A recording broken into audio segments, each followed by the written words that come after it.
నమస్కారం వార్తల స్వాగతం ముందుగా ముఖ్యాంశాలు టీడీపీపై అనుచిత వ్యాఖ్యలు చేసిన మంత్రి అంబటి రాంబాబు మీడియా సమావేశంలో టీడీపీ నేతలపై ఫైర్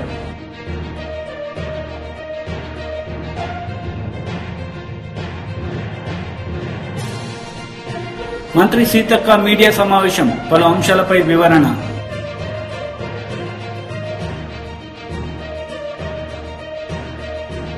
జల వనరుల శాఖ మంత్రి అంబటి రాంబాబు మీడియా సమావేశం నిర్వహించారు. ఈ సందర్భంగా టీడీపీ పార్టీ నేతలపై ఆయన మండిపడ్డారు. ముందు మాట్లాడలా మర్చిపోయినా అన్నాడు. కింద నుంచి వస్తున్నారు. రాంబాబు గురించి మాట్లాడు, రాంబాబు గురించి మాట్లాడు, రాంబాబు గురించి మాట్లాడాను. అంబటి రాంబాబు నడుస్తున్నారు. మీ సభలోనే నా గురించి అరుస్తున్నారంటే నాకున్న ప్రాధాన్యత ఏంటో నేను ప్రత్యేకంగా చెప్పవలసిన అవసరం లేదని మనం చేస్తున్నాం. అప్పుడు గుర్తొచ్చింది అంబటి రాంబాబు, ఆంబోతు రాంబాబు. నన్ను ఆంబోతు అన్నప్పుడల్లా నేను అంటూనే ఉంటాను, దాని ఏం సందేహం లేదు. మరొక్కసారి అంటున్నా, చంద్రబాబు నాయుడు గారు నన్ను ఆంబోతు అంటున్నావు, రంకెలేస్తున్నాను అంటున్నావు. నేనేమన్నానయ్యా? చెప్పా కదా, స్టాండర్డ్ డైలాగ్. ఆంబోతులకు ఆవుల్ని సప్లై చేసి రాజకీయంగా ఎదిగినటువంటి వ్యక్తివి నారా చంద్రబాబు నాయుడు గారు, గుర్తుపెట్టుకోమని మనం చేస్తున్నా. ఇలా పదే పదే ఆంబోతు అంటే ఏ ఆంబోతుకు ఏ ఆవుని సప్లై చేసావో కూడా చిట్టా తీస్తా జాగ్రత్తని మనం చేస్తున్నా.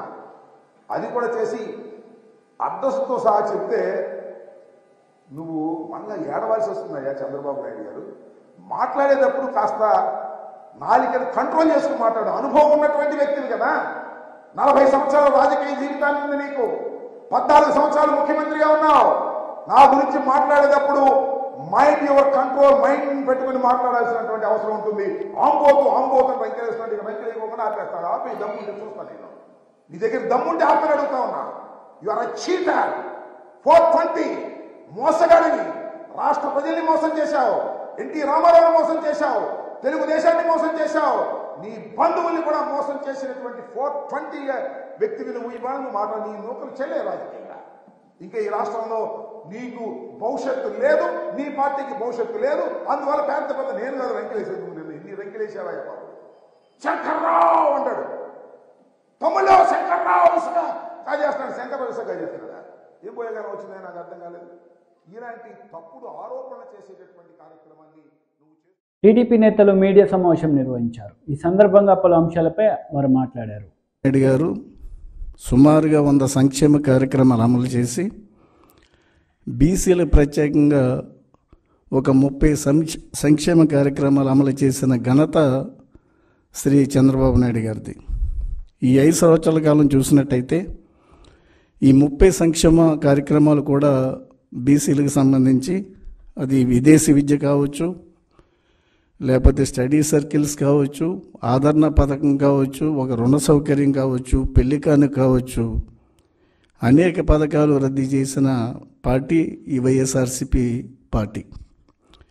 తరువాత ఈ 100 సంక్షేమ కార్యక్రమాలు తెలుగుదేశం పార్టీలో అమలు చేయడంతో పాటు బీసీ సప్లాన్ని ప్రత్యేకంగా సుమారుగా 37,000 కోట్ల రూపాయలు 2014-19 మధ్య ఖర్చు పెట్టి బీసీలకి ఒక సప్లాన్ ద్వారా ఒక ప్రత్యేకతను చాటుకున్న వ్యక్తి చంద్రబాబు నాయుడు గారు.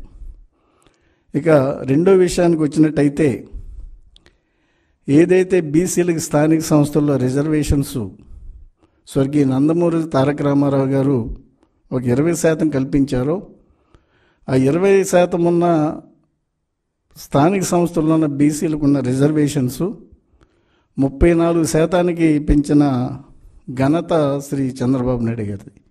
మరి ఈ ప్రభుత్వం ఏం చేసింది అంటే 34% కోత కోయటం ద్వారా, తమ యొక్క అసమర్థత ద్వారా సుమారుగా బీసీలకున్న 34% స్థానిక సంస్థల రిజర్వేషన్స్ 24% కోతపెట్టి 16,800 పోస్టులు పోగొట్టిన దౌర్భాగ్య ప్రభుత్వం ఈ ప్రభుత్వం. అందులో సర్పంచులు ఉన్నారు, ఎంపీటీసీలు ఉన్నారు, జడ్పీటీసీలు ఉన్నారు, కౌన్సిలర్స్ ఉన్నారు, కార్పొరేటర్స్ ఉన్నారు, జిల్లా పరిషత్ చైర్మన్స్ ఉన్నారు. అంటే ఈ ప్రభుత్వంలో బీసీలకు ఎంత అన్యాయం జరిగిందో ఈ రెండు విషయాల ద్వారా మనకి తెలుస్తుంది. ఒకటి బీసీ సప్లాను, రెండు ఈ రిజర్వేషన్స్లో ఉన్న కోత. ఇంతకన్నా ఏం కావాలా? బీసీలకు ఉన్న సంక్షేమ పథకాల్లో 30 సంక్షేమ పథకాలు రద్దు చేసిన ప్రభుత్వం ఈ ప్రభుత్వం.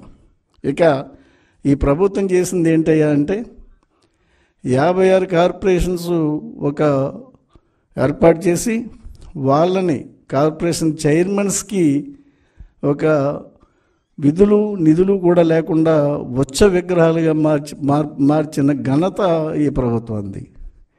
నేను ఒకటే ప్రశ్నిస్తున్నాను ఈ ప్రభుత్వాన్ని, ఏ ఒక్క సామాజిక వర్గానికైనా మీరు ఒక్క పైసా రుణ సౌకర్యం కల్పించారని చెప్పి మేము క్వశ్చన్ చేస్తున్నాం. ఎక్కడా లేదు. అంటే బీసీలకు జరిగిన అన్యాయం ఒకసారి చూసినట్టయితే ఎంతగా నష్టపోయిందో మనం ఈ 5 సంవత్సరాల్లో బీసీలంతా కూడా గ్రహిస్తున్నారు. ఇది ఒక చారిత్రాత్మకమైన సమయం. బీసీలంతా కూడా ఒక నిశితంగా ఆలోచన చేయాల్సిన పరిస్థితి ఉంది. ఇక ఈ 5 సంవత్సరాల కాలంలో రాష్ట్రంలో జరిగిన బీసీలపై జరిగిన దాడులు చూసినట్టయితే అటు పల్నాడు మొదలుకొని ప్రొద్దుటూరు వరకు, మొన్న రేపల్లిలో ఒక అమర్నాథ్ గౌడ్ అనే చిన్న పిల్లోడిని చంపిన వైనాన్ని చూసినంత వరకు కూడా బీసీలపైన అనేకమైన దాడులు, అకృత్యాలు, అటు తెలుగుదేశం పార్టీ నాయకులపైన ఇటు ప్రజలపైన బీసీలపైన అనేక దాడులు చూసాము. ఇదంతా కూడా ఈ ప్రభుత్వం యొక్క అసమర్థత, ఈ ప్రభుత్వం యొక్క దౌర్భాగ్య పరిస్థితిని తెలియజేస్తుంది. మా నాయకుడు చంద్రబాబు నాయుడు గారు ప్రజలకి బీసీలకి ముఖ్యంగా ఒక హామీ ఇచ్చారు. ఏదైతే భవిష్యత్తు గ్యారంటీ పథకం ఉందో అందులో బీసీల రక్షణ చట్టం అనేది ఒకటి తీసుకొచ్చి బీసీలందరూ కూడా ఒక రక్షణ కల్పించే విధానాన్ని అయినా బీసీల ముందుకు తీసుకొస్తున్నారు. మేము ఒకటే తెలియజేస్తున్నాం, తెలుగుదేశం పార్టీకి బీసీలకు ఉన్న అనుబంధం విడదీయలేని అనుబంధం. ఎందుకంటే ఈ మాట ఎందుకుంటున్నానంటే స్వర్గీయ నందమూరి తారక రామారావు ఏదైతే బీసీలకు ఒక నాయకత్వాన్ని ఇచ్చారో ఆ నాయకత్వాన్ని ముందుకు తీసుకెళ్ళి వాళ్ళని ఉన్నతమైన స్థానాల్లో కూర్చోబెట్టింది చంద్రబాబు నాయుడు గారు. మరి అటువంటి బంధాన్ని ఈ ప్రభుత్వం ఒక సామాజిక న్యాయం అని చెప్పి, సంక్షేమం అని చెప్పి ఎన్ని కబుర్లు చెప్పినా, ఈ కళ్ళబొల్లి మాటలు చెప్పినా బీసీలు నమ్మే పరిస్థితుల్లో లేరు. ఇప్పుడిప్పుడే వాస్తవిక పరిస్థితులన్నీ కూడా తెలుసుకునే సమయం బీసీలకు వచ్చింది. ఈ మధ్యకాలంలో కూడా చూసాం, వైఎస్ఆర్సీపీ ప్రభుత్వం సామాజిక సాధికార బస్ యాత్ర అనేది ఒకటి స్టార్ట్ చేశారు. అది బీసీలందరూ కూడా ఒకటే భావన, అది బీసీలపైన జరిగిన దండయాత్రగానే భావించారు తప్ప ఒక సామాజిక సాధికార యాత్రగా బీసీలు ఎక్కడా కూడా భావించిన సందర్భం లేదు. ఇక ఈ మధ్యకాలంలో చూసాం, బీసీ కులగణన అనేది ఒకటి మొదలుపెట్టారు. మంత్రి సీతక్క మీడియా సమావేశం నిర్వహించారు. ఈ సందర్భంగా పలు అంశాలపై ఆమె మాట్లాడారు. అడుగుతారు, పోయి అంతకుముందు కూడా అడిగి వచ్చిండ్రు. వారు వస్తున్నారు కాబట్టి మర్యాదపూర్వకంగా ఒక రాష్ట్ర ముఖ్యమంత్రి కలవడం అనేది అది ఆనవాయితీగా కలుస్తారు. అది ఖచ్చితంగా అది ఒక అంటే ఒకరినొకరు రెస్పెక్ట్ చేసుకోవడం, దాంట్లో ఎలాంటి రాజకీయం కోణం లేదు. మీకు మళ్ళీ చెప్తున్నా, మాకు వాళ్లకు చాలా రాజకీయమైనటువంటి విభేదాలు, సిద్ధాంతపరమైనటువంటి, రాజకీయం కాదు సిద్ధాంతపరంగానే చాలా వ్యత్యాసాలు ఉంటాయి.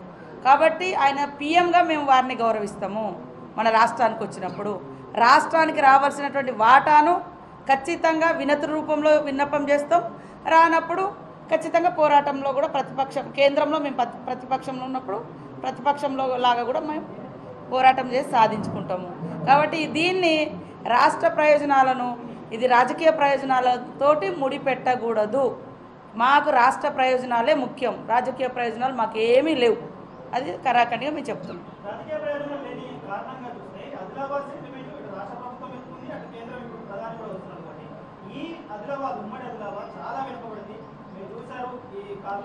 సూపర్ స్పెషాలిటీ హాస్పిటల్ వచ్చింది కానీ వైద్యులు లేరు. ఆ విధంగా రాష్ట్ర ప్రభుత్వం ఇవ్వాల్సిన కొన్ని పోస్టులు ఇవ్వకపోవడంతో సమస్య ఉంది. అలాంటివి రాష్ట్రం చేస్తూ కేంద్ర ప్రభుత్వం నుంచి వచ్చే నిధులను కూడా తీసుకొస్తే ఆదిలాబాద్ పూర్తి స్థాయిలో డెవలప్ అయ్యే అవకాశం ఉంది. ఆ వైపు రేపేమన్నా సీఎం ప్రధాని తీసుకెళ్ళాలి. అదే తమ్ముడు, మేము ఇప్పుడే చెప్పినాం కదా, ఇప్పటి వరకు చాలా పెండింగ్ ఉన్నాయి. గత ప్రభుత్వంలో బిల్లులు మనం 500 కోట్లు కడితే అక్కడ నుంచి 1000 కోట్లు వచ్చేటివి ఉన్నాయి. అట్లాంటివన్నీ ఆపేసారు గత ప్రభుత్వం. ఎందుకు ఆపుకున్నారో మరి, కేంద్రం మీద బర్డన్ పడొద్దని ఆపిచ్చిరో ఏందో తెలియదు. కానీ రాష్ట్రానికి అన్యాయం జరిగింది. సో ఈ మధ్యకాలం నా డిపార్ట్మెంట్ నుంచి కూడా 90 కోట్లు ఇస్తే 150 కోట్లు అక్కడి నుంచి వచ్చేటివి ఉన్నాయి. అట్లాంటివి కూడా మేము చెల్లించి మళ్ళీ తీసుకొస్తున్నాం. అట్లా అంగన్వాడీల సాలరీస్ అవన్నీ కూడా డిలే అయినటువంటి పరిస్థితి. కాబట్టి మనం కట్టేటి మనం కట్టాల్సిందే, తెచ్చుకోవాల్సిందే అభివృద్ధి విషయంలో. అందుకనే మా ముఖ్యమంత్రి గారు ఒకటి సెంట్రల్ నుంచి ఏదొచ్చినా తీసుకోవాల్సిందే. ఇంకొకటి ఏంటంటే జలశక్తి కింద ఏదైనా డ్రింకింగ్ వాటర్ 100% ఊర్లలో ఇస్తున్నామని గత ప్రభుత్వం చెప్పింది. ఇదే ఇక్కడనే మొన్న సీఎం గారు 60 కోట్లతోటి ఆసిఫాబాద్కి సంబంధించి స్పెషల్గా ఒకటి ఓపెన్ చేసినాం. చాలా గ్రామాలలో ఉమ్మడి ఆదిలాబాద్ జిల్లాలోనే డ్రింకింగ్ వాటర్ లేక కిలోమీటర్ల కొద్దీ నీళ్లకు ఇబ్బంది పడుతున్నారు. తెల్లారగట్ల 3 గంటలకు పోయి బావిల కాడ, చెరువుల కాడ, చిలకల కాడ కాపులాగా వస్తున్నారు. దీనికోసం కూడా మా సెక్రటరీని మేము మొన్న ఢిల్లీకి పంపించి మనకేం వస్తాయో తీసుకురండి అంటే వాళ్ళు అక్కడ ఏం అడుగుతున్నారు, మీరు గతంలో అన్ని 100% ఇచ్చినామన్నారు కదా అంటే వాస్తవానికి కప్పిపుచ్చిర్రు 100% ఇచ్చినామని. కానీ మీరే రాసిర్రు, మీరే చూపించారు చాలా ఊళ్ళలో ఈ ఊళ్ళో నీళ్ళు లేవు, ఈ ఊళ్ళో నీళ్ళు లేవు. కానీ మేము మాట్లాడితే మా గొంతు అసెంబ్లీలో నొక్కినటువంటి పరిస్థితి. కాబట్టి వాస్తవాన్ని వాస్తవంగా చూపిద్దాం. వాస్తవిక ఆధారంగానే డెవలప్మెంట్ సాధించాలి తప్ప అవాస్తవాల మీద మనం పేక మెడలు కడితే ఎక్కువ రోజులు ఉండదు. కాబట్టి సుస్థిర అభివృద్ధి జరగాలన్నా, నిజమైన అభివృద్ధి జరగాలన్నా, ప్రజలకు న్యాయం జరగాలన్నా వాస్తవాలను ఆధారంగా పెట్టుకొని మనం డెవలప్మెంట్ యాక్టివిటీస్కి ఫండ్స్ అలొకేషన్ జరగాలి. అది కేంద్రమా, రాష్ట్రమా, డిస్ట్రిక్టా, ఎట్లా వీలైతే అట్లా. మీరు చూస్తూనే ఉన్నారు మేము వచ్చిన కాంచి మరి ఇప్పుడు 0 బిల్లుకు సంబంధించి 200 యూనిట్స్ కరెంటు బిల్ కానీ, గ్యాస్ కనెక్షన్స్ 500కే గ్యాస్ సిలిండర్ కానీ, ఉచిత బస్సు ప్రయాణం కానీ, మరి 5-10 రోజులలో ఇందిరమ్మ ఇండ్లది కానీ ఇవన్నీ కూడా సాధిస్తున్నాం. ఖచ్చితంగా పేదలకు న్యాయం జరిగే ప్రభుత్వం, పేదలకు న్యాయం చేసే ప్రభుత్వం సీఎం రేవంత్ రెడ్డి గారి ఆధ్వర్యంలో నడుస్తుంది. మీరు అందరూ కూడా మాకు సహకరిస్తారని ఆశిస్తా ఉన్నాం.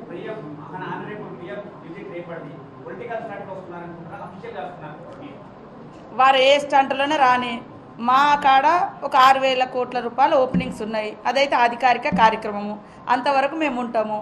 తర్వాత వారిని సెండప్ చేసేటప్పుడు యాజ్ ఇన్ఛార్జ్ మినిస్టర్గా నేను ఉంటా కదా, గౌరవంగా. పొలిటికల్ ప్రోగ్రామ్స్ అది అన్ని ఏదైనా ఉండని, కానీ అఫీషియల్ కార్యక్రమం అయినప్పుడు మాత్రం మేము ఉంటాం. అంతవరకు ఫ్రెండ్లీ కాదు, అభివృద్ధి కోసం సత్సంబంధాలు అంతే తప్ప. అంటే వారిని సెంట్రల్ ప్రధానమంత్రిగా మేము గౌరవిస్తున్నాం. రాష్ట్రాన్ని కూడా, రాష్ట్రానికి రావాల్సినటువంటి వాటా వారు ఇచ్చినంతకాలం మాకు ఏం అభ్యంతరం.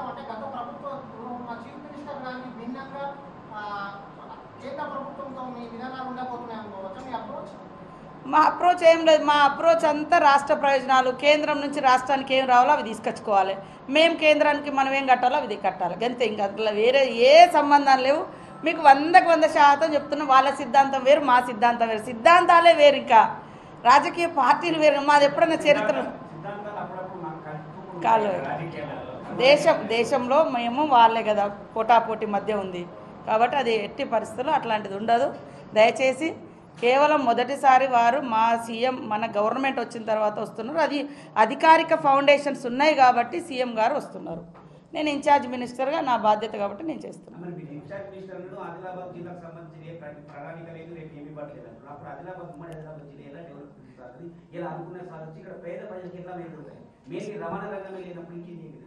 తీసుకొస్తామన్నా ఫస్ట్ వస్తున్నారు. తప్పకుండా మా ఆఫీస్ నుంచి వస్తాయి. ముఖ్యమంత్రి గారి ఆధ్వర్యంలో జరుగుతుందని చెప్తున్నా. ఏది ఇచ్చినా ముఖ్యమంత్రి గారు ఒక పిఎం గారు వస్తున్నారు కాబట్టి రాష్ట్ర ముఖ్యమంత్రి గారు వారి చేతుల మీదుగా ఇస్తారు. తప్పకుండా మేము ఈ జిల్లాను ఎక్కడ కూడా వెనుకబాటు గురి కాకుండా 100% కష్టపడదాం. మేము అందరం కలిసి కష్టపడి ఆ అక్షరంలో ఎట్లయితే ముందుందో అభివృద్ధిలో కూడా ముందంజలోకి తీసుకెళ్దాం.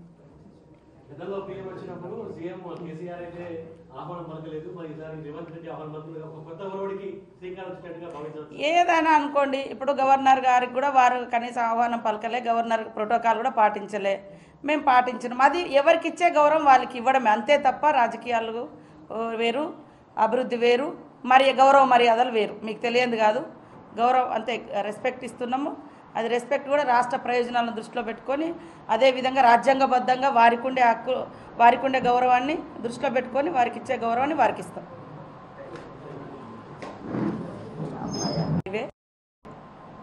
మరి రైల్వే సంబంధించినటువంటిది దాదాపుగా 6,700 కోట్లతోటి ఈ యొక్క కార్యక్రమాలను రేపు మన ప్రధానమంత్రి గౌరవ శ్రీ నరేంద్ర మోడీ గారి చేత ప్రారంభించబోతున్న సందర్భంగా వారితో పాటు మరి ఈ రాష్ట్రం నుంచి సెంట్రల్ మినిస్టర్గా ఉన్నటువంటి కిషన్ రెడ్డి గారు, అదేవిధంగా గవర్నర్ గారు కూడా ఈ యొక్క కార్యక్రమంలో పాల్గొంటున్నారు.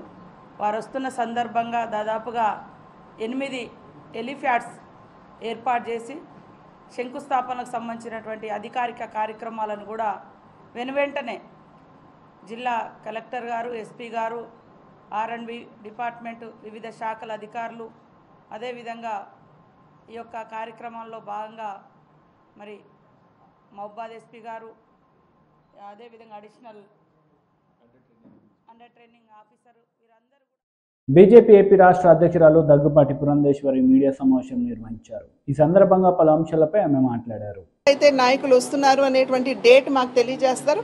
మేము ఆ విధంగా తయారై మేము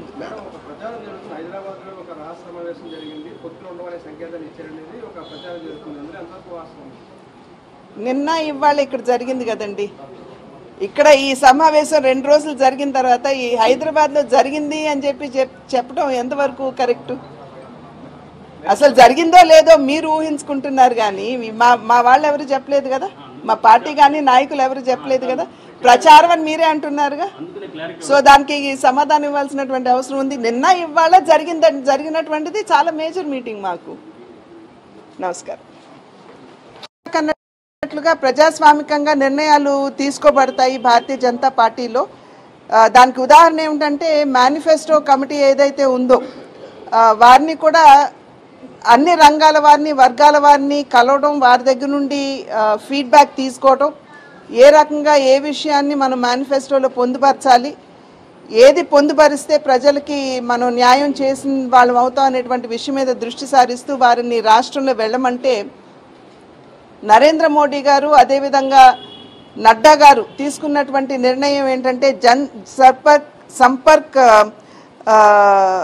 లేఖ జన్మత్ లేఖని ప్రజల్లోకి తీసుకువెళ్ళమని చెప్పి వారు కూడా ఆదేశించడం జరిగింది. దీని ద్వారా ఏమిటంటే దేశవ్యాప్తంగా కూడా 1 కోటి ప్రజల నుండి ఫీడ్బ్యాక్ తీసుకోవటం, అనేక రంగాల్లో ప్రజలు ఏ రకమైనటువంటి సమస్యలు ఎదుర్కొంటున్నారు, దాన్ని ఏ విధంగా పరిష్కరించాలి అనేటువంటి విషయాల మీద దృష్టి కేంద్రీకరిస్తూ జాతీయ మేనిఫెస్టోలో ఆ విషయాలు పొందుపరచాలి అని చెప్పి నిర్ణయం చేయటం జరిగింది. అలా చూసుకున్నట్లయితే ఆంధ్ర రాష్ట్రంలో దగ్గర 50,000 మంది ఆంధ్రుల దగ్గర నుండి ఫీడ్బ్యాక్ తీసుకోమని చెప్పి వారు చెప్పారు. మరి జనసంపర్క్ చేయడానికి బళ్ళు కూడా ఢిల్లీ నుండి వస్తాయి. గ్రామాలకు వెళ్ళి ప్రజల్ని, సామాన్యుల్ని కలుస్తూ వారు ఏం ఆకాంక్షిస్తున్నారు అనే విషయాన్ని కనుక్కోవటం జరుగుతుంది. కనుక అంత ప్రజాస్వామికంగా పార్టీ ముందుకు వెళ్తున్నటువంటి సందర్భంలో ఈ ఎన్నికలకి సంబంధించి కూడా ఈ 175 అసెంబ్లీలు ఏవైతే ఉన్నాయో, అదేవిధంగా 25 పార్లమెంట్లు ఏవైతే ఉన్నాయో వాటి మీద దృష్టి కేంద్రీకరిస్తూ కార్యకర్తలతో మాట్లాడి అక్కడ ఉన్నటువంటి నాయకులు, సీనియర్లు ఎవరైతే ఉన్నారో వారందరితో కూడా చర్చించిన పిమ్మట వారి దగ్గర నుండి ఫీడ్బ్యాక్ తీసుకోవడం జరిగింది. అక్కడ ఉన్నటువంటి సామాజిక సమీకరణలు ఏ విధంగా ఉంటాయి, మరి అక్కడ ఎవరు అభ్యర్థులైతే బాగుంటుంది అనేటువంటి విషయాల మీద ఫీడ్బ్యాక్ అయితే నాయకుల దగ్గర నుండి తీసుకోవడం జరిగింది. వాటన్నిటిని ప్రక్రియ కనుక ఇప్పుడు వాటన్నిటినీ కూడా క్రోడీకరించి మేము ఈ ఫీడ్బ్యాక్ ఏదైతే ఉందో మేము జాతీయ నాయకత్వానికి పంపిస్తాము. వారు ఎప్పుడైతే మమ్మల్ని పిలుస్తారో దీని మీద చర్చ కూడా జరుగుతుంది. జరిగిన పిమ్మట ఏదైతే డిసిషన్ తీసుకుంటారో అది ఖచ్చితంగా మీ మాధ్యమంగా అందరికీ కూడా తెలియజేస్తామని చెప్పి తెలియజేసుకుంటున్నాం. మేము ఇంతకుముందు కూడా చెప్పామండి. ఇప్పుడు 175 అసెంబ్లీలకు గాను మాకు దగ్గర 2,000 పైచిలకు అప్లికేషన్స్ వచ్చాయి. కనుక ప్రతి నియోజకవర్గంలో కూడా వచ్చినటువంటి అప్లికేషన్స్ నేను ఇందాక చెప్పినట్లుగా జిల్లా అధ్యక్షులు, సీనియర్ నాయకులు, అసెంబ్లీ కన్వీనర్స్ ఎవరైతే ఉన్నారో వారందరి ముందు పెట్టి వారితోటి చర్చించిన పిమ్మట వాటిని ఒకసారి క్రోడీకరించడం జరిగింది. ఎవరు అయితే బాగుంటారు అనేటువంటి విషయం మీద ఒక నిర్ణయానికి రావటం జరిగింది. వాటన్నిటిని మేము పైకి పంపిస్తాం. ఎందుకంటే ఒక అసెంబ్లీకి ఒక్కరు కాదు కదా, 4-5 పేర్లు ఉంటాయి. కనుక అక్కడ ఉన్నటువంటి సామాజిక సమీకరణ కావచ్చు, లేకపోతే రాజకీయపరమైన అంశాలు కావచ్చు, వాటన్నిటిని పరిగణలోకి తీసుకుని నిర్ణయం చేయడం జరిగింది. కానీ దీన్ని పైకి పంపించిన తర్వాత పార్లమెంటరీ బోర్డులో కూడా దీని మీద చర్చ జరుగుతుంది. అన్ని నియోజకవర్గాలకి సంబంధించిన అన్ని నియోజకవర్గాలు 3 నుండి 5 ఉంటాయండి. అన్ని నియోజకవర్గాలకి సంబంధించినటువంటి పేర్లు, అన్ని పార్లమెంట్కి సంబంధించినటువంటి పేర్లు మేము పైకి పంపిస్తాం. నిర్ణయం వారు చేస్తారు. నేను ఇందాక అన్నాను కదమ్మా, సామాజిక సమీకరణను అక్కడ దృష్టిలోకి తీసుకోవాలి, రాజకీయ పరిస్థితులు దృష్టిలోకి తీసుకోవాలి. ఈ పంపించిన తర్వాత పంపించడం వరకు డెఫినెట్గా మా యొక్క బాధ్యత 175కి మేము చేసాము. ఆ తర్వాత పైన పొత్తు మీద కనుక ఒకవేళ పైన నిర్ణయం చేస్తే ఆ నిర్ణయానుగుణంగా మనం ఒకసారి సమీక్ష అనేది మేము చేసుకుంటాం. ఇప్పుడు కార్యకర్తలతోటి చర్చించింది కేవలం అక్కడ ఉన్నటువంటి అభ్యర్థులు సామాజిక రాజకీయ పరిస్థితులు మాత్రమే.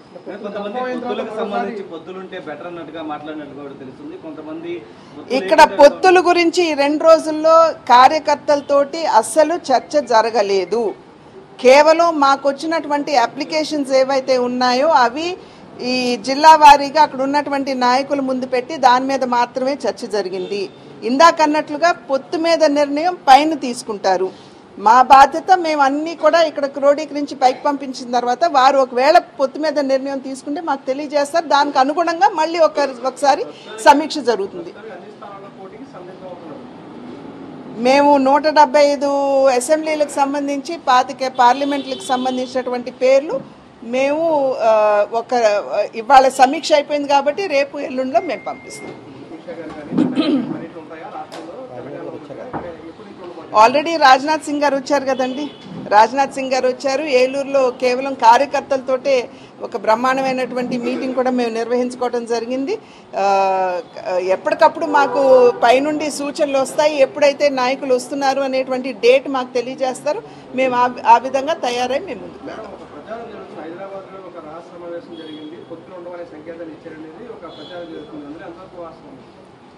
నిన్న ఇవాళ ఇక్కడ జరిగింది కదండి.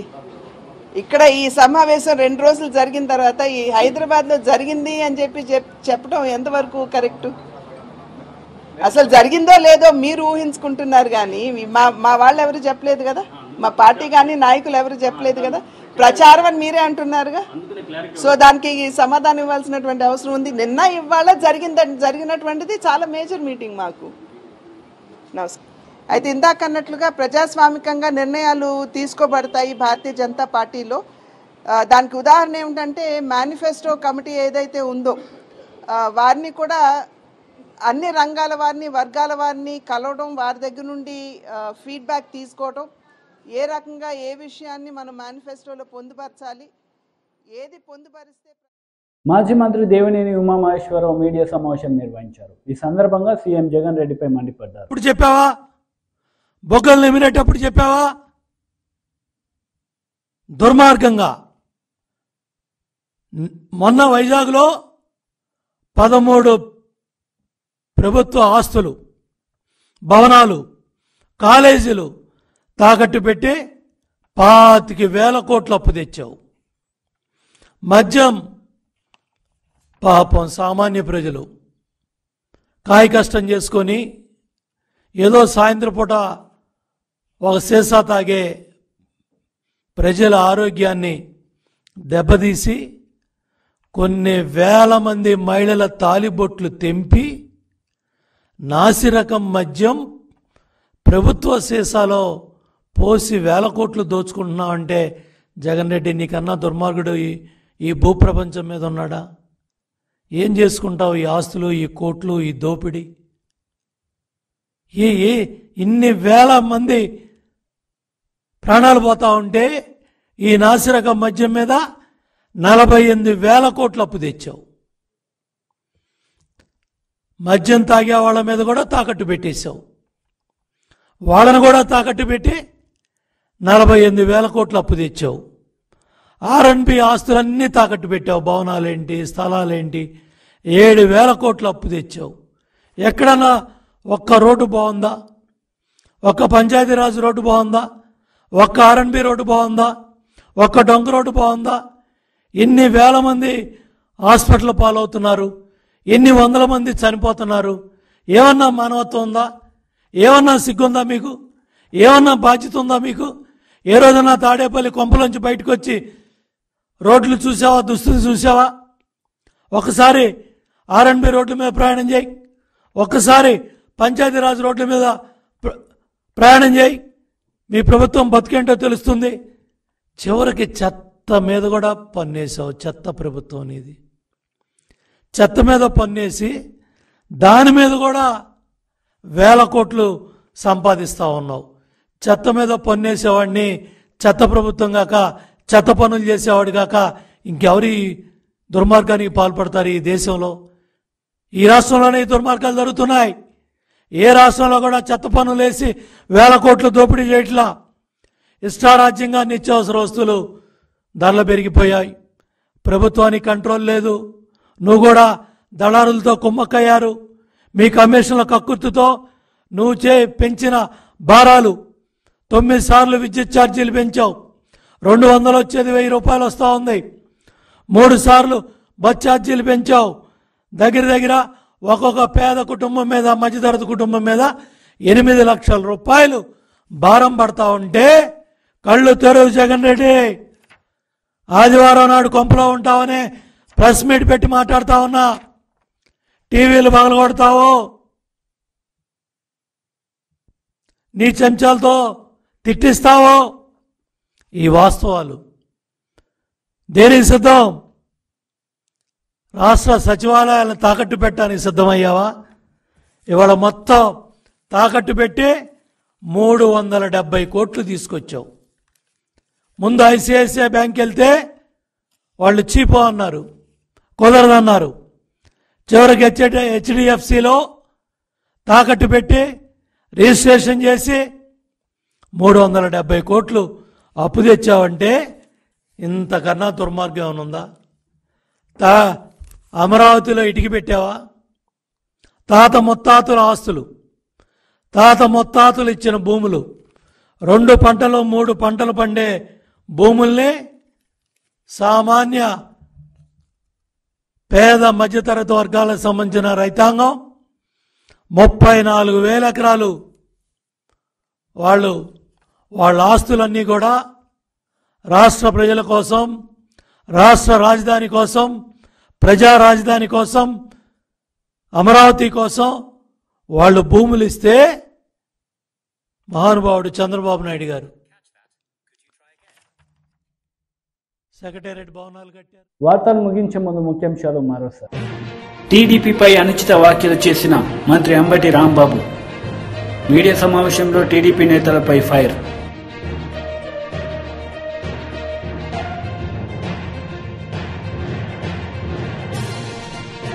మంత్రి సీతక్క మీడియా సమావేశం, పలు అంశాలపై వివరణ.